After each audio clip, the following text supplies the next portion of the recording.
Halo, jumpa lagi dengan Dongeng Unik Lala. Kita kembali akan menceritakan atau mendongengkan tentang sang ksatria piningit nggih. Sang manusia cahaya menika yang membawa cahaya suci, membawa cahaya terang bagi bumi ini. Cahaya SP yang sudah mulai bisa kita rasakan menika tentunya menarik banyak pihak, banyak sesuatu mendekati cahaya. Ibaratkan satu cahaya di kegelapan, di kerinduan dari kegelapan menantikan cahaya. Dan yang mendekat pada cahaya itu tidak hanya yang membutuhkan cahaya, tapi juga dari kegelapan itu sendiri yang terganggu dengan adanya cahaya. Banyak yang tidak menyukai cahaya SP dengan tujuan masing-masing. Ada yang ingin merebutnya, ada yang ingin sepertinya, ada yang merasa berhak memiliki cahaya yang dimiliki SP, lebih berhak, merasa lebih layak. Dan tentunya dari semua itu banyak yang merindukan cahaya tersebut adalah yang benar-benar atau biangnya cahaya tersebut bisa dirasakan untuk kebutuhan kita di kegelapan. Cahaya bisa merasuk, merebak, memasuki celah sekecil apapun saat kita mengalami kegelapan maupun ingin mendapatkan sinarannya, pasti lubang sekecil apapun bisa dimasukinya. Dan banyak yang tidak menyukai SP karena keiriannya, iri dengki dan ambisi dan naif diri yang ingin memiliki, tidak berusaha memancarkan dirinya sendiri, tapi dari hasil merebut cahaya tersebut secara untuk dimiliki, jika tidak bisa memilikinya dan bahkan memanfaatkan untuk kepentingan sendiri, akhirnya dari masing-masing yang punya cahaya karena kalah terang akhirnya berusaha diibaratkan mendekati SP, menggiring SP ke tepi jurang untuk kemudian didorongnya. Untuk mendorong misalkan cahaya SP, tentulah harus mendekati SP itu sendiri. Diibaratkan jika ada seseorang mendekati kita sebagai sahabat, saudara, atau seakan-akan menjadi tuan penolong dan sebagainya, entahlah itu,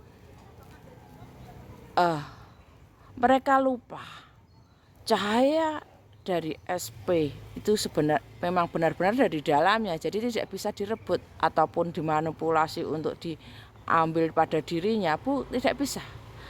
Makanya jika seseorang akan mendorong misalkan dengan berpura-pura gimana, SP itu kan baik ya sederek. Misalkan dalam jebakan itu diajak ke tepi jurang. Para pembenci SP ini lupa kalau SP yang dengan rencana didorongnya SP ke jurang itu kerugian pada mereka sendiri. Cahaya tetaplah cahaya meskipun didorong ke dalam jurang, tidak akan bisa melenyapkan cahaya. Beda dengan para lampu-lampu listrik, ibaratnya kesatria yang merasa SP yang lampunya itu hasil dari listrik golongan PLN, publik atau lentera. Kalau Itu maka bahan bakarnya kalau habis ya sudah selesai. Akhirnya pun gelap, juga membutuhkan mereka tuh lupa. Oke. Dikira bisa memanipulasi orang dengan kekurang dalamannya, mengaku-ngaku sebagai matahari, begitulah, mengaku-ngaku matahari padahal hanya lampu. Begini saudara, kalau SP akhirnya menjelang sore dan malam itu kan diganti dengan bulan, bukan berarti SP bisa dihilangkan, tapi berputar meskipun didorong setutupi seapapun, berputar pada benua yang lain, pada putaran yang lain. Kalau Anda tidak membutuhkannya, orang lain akan membutuhkannya. Anda rugi sendiri. Kalian yang memalsukan diri sebagai matahari tidak ada gunanya. Tapi memang benar SP menikot, dibenci, tidak disukai. Memang banyak yang berusaha menyaingi tanpa si penyaing itu tidak bisa menilai dirinya sendiri. Nggih sederek. Percuma akan menghancurkan SP atau tidak menyukai SP atau merasa SP itu percuma, karena itu adalah SP adalah biangnya cahaya dari dalam. Anda pun akan yang membencinya akan membutuhkannya. Anda membuangnya berarti Anda menghancurkan diri sendiri. Dan kisah kenapa SP itu banyak fitnah, kesandung kesapar begitu, selama hidupnya dipenuhi dengan berbagai masalah tapi ikhlas menerimanya karena ketulusannya, kesahajaannya, kebersihannya, kepasrahannya, menerima yang pandem bahwa kita ini adalah wayang yang digerakkan oleh oleh dalang semacam itu. Meskipun ada kalanya wayang itu punya arus tersendiri dan bisa bergerak sendiri, pada akhirnya nanti seperti itu. Ya itu nantilah. Dan SP menikah seperti yang pernah kemarin saya memegang bunglon, itu seperti bunglon. Selama ini bunglon itu fitnah seperti orang yang tidak punya pendirian, tapi salah besar. Begitu juga SP. Kelenturannya, fleksibelannya itu disalahartikan, difitnah oleh orang-orang yang sirik dan tidak mampu seperti dirinya bisa berubah warna. Padahal itu adalah kemampuan adaptasi saja. Itu kelebihan. Bisa seperti angin, bisa merasuk ke ulu nadi, ke segala elemen,